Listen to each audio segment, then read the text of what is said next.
बच्चों को संस्कार देने का काम मां करती है।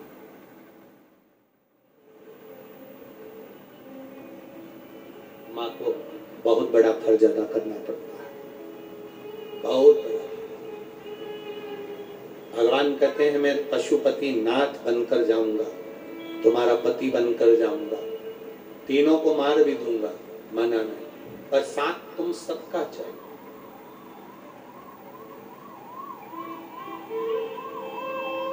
चार बैल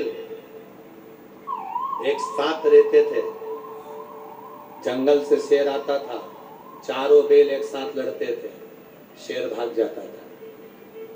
शेर ने लोमड़ी से कहा इन बैलों को मुझे मारना है, करना क्या पड़ेगा?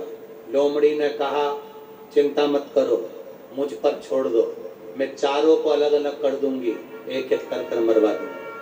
लोमड़ी ने चारों बैलों को भड़काना चालू करा, अरे वो तेरा भाई, वो तो तेरे लिए ऐसा कह रहा था। उधर गई, उससे कह दिया तेरा भाई ऐसा कह रहा था, तेरा व्यापार काट रहा था, तेरे ग्राहक काट रहा था, तेरे ऊपर पानी फेर रहा था, तेरे परिवार पर उंगली उठा रहा था, तेरा भाई तेरा भाई तेरा भाई करते हुए लड़ा कर झगड़ा करा कर चारों बैलों को अलग कर दिया। एक एक बैल का शिकार शेर ने अलग अलग कर लिया। 3 बैल मर गए, चौथा मरने जा रहा था। शेर ने कहा तू मर रहा है, तुझे मालूम है कि तू क्यों मर रहा है? शेर ने जैसे ही पूछा तो बैल कहता है हमारे मरने का केवल एक कारण है कि हम भाई जब एक साथ थे तो किसी की हिम्मत नहीं थी कि कोई उंगली उठा दे, लोगों को फायदा मिल गया, हम अलग हुए और लोग टूटमान हो। अपनी एकता को दर्शाइए और अपनी एकता में रहिए। सनातन धर्म कहता है, हमारा सनातन धर्म वर्णन करता है, हमारा सनातन हिंदू धर्म वर्णन करता है, अपने कुल में, अपने परिवार में, अपनी जाति में, अपने संबंधों में, अपने रिश्तों में और अपने धर्म में विवाह करना चाहिए। दूसरे धर्म की ओर विवाह न करिएगा, न दूसरे धर्म की ओर जाइएगा। जैसा भारत में सनातन धर्म को तोड़ने के लिए लोग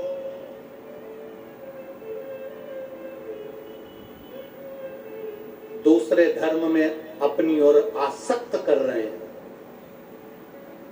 अब अभी तक नेपाल देश में दूसरे धर्म के लोग हावी नहीं हो रहे थे। दूसरे धर्म के लोग आपके ऊपर हावी नहीं हो रहे थे। अब नेपाल देश में भी धीरे धीरे दूसरे धर्म के लोग हिंदू धर्म, सनातन धर्म को तोड़ने के लिए हावी होने लगे और उनको खींचकर अपने धर्म की ओर मिलाने लगे। सावधानी आपको चाहिए।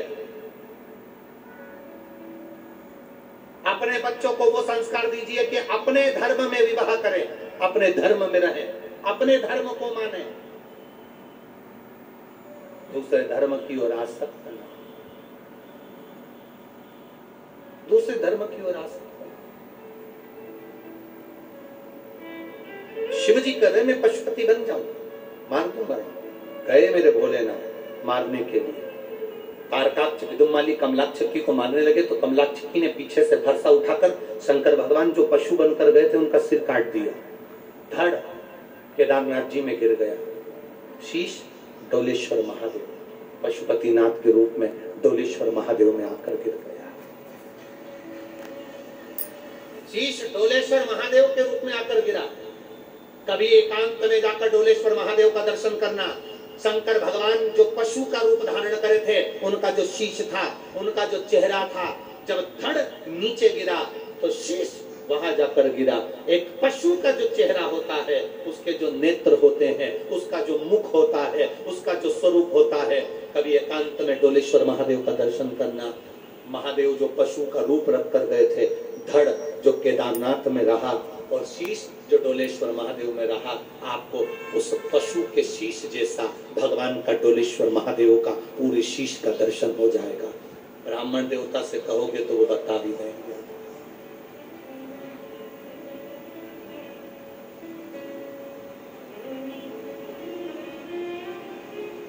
देवर्षि नारद केदार जी में आए। भगवान नारायण से मिलते हुए देवर्षि नारद केदार पहुंचे और केदार में आकर देवर्षि नारद ने भगवान देवाधिदेव महादेव के जब धड़ को देखा, शीश नहीं था। देवर्षि नारद ने केवल धड़ को देखा, शीश नहीं। नारद जी की आंख से आंसू बह गए,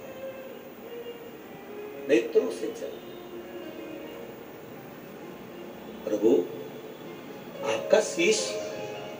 भगवान देवाधिदेव महादेव ने कहा, नारद, ये मेरा जो धड़ है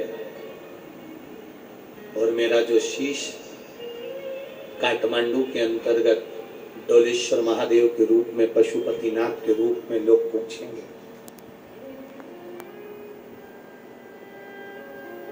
वो कोई साधारण नहीं है।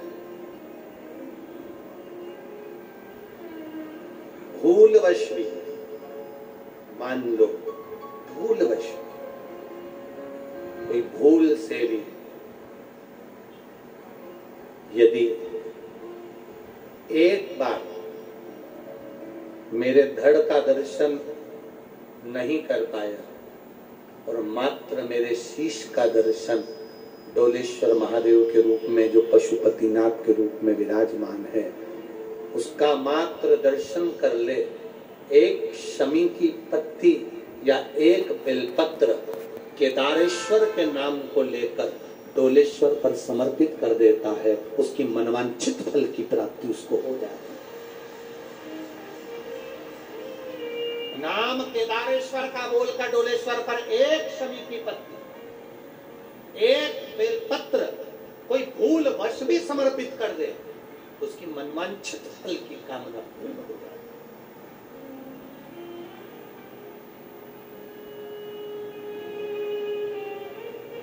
एक बच्ची का पत्र था, आप अगर टीवी पर देखेंगे या साधारण देखेंगे, छोटी सी बच्ची जिसके पेट में आंतों में गठान हो गई और लोग डॉक्टर कह दिया कि ये गठान कोई साधारण नहीं, मुंबई जांच के लिए जाएगी।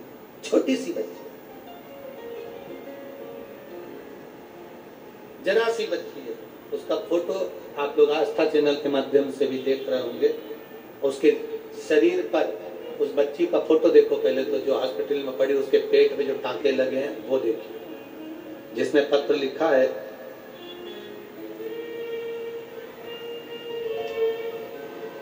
रूबी झा मुजफ्फरपुर बिहार से हैं। कहीं बैठी हो तो हाथ हिलाइएगा। आप ही हैं, दोनों हाथ हिला दो। रूबी झा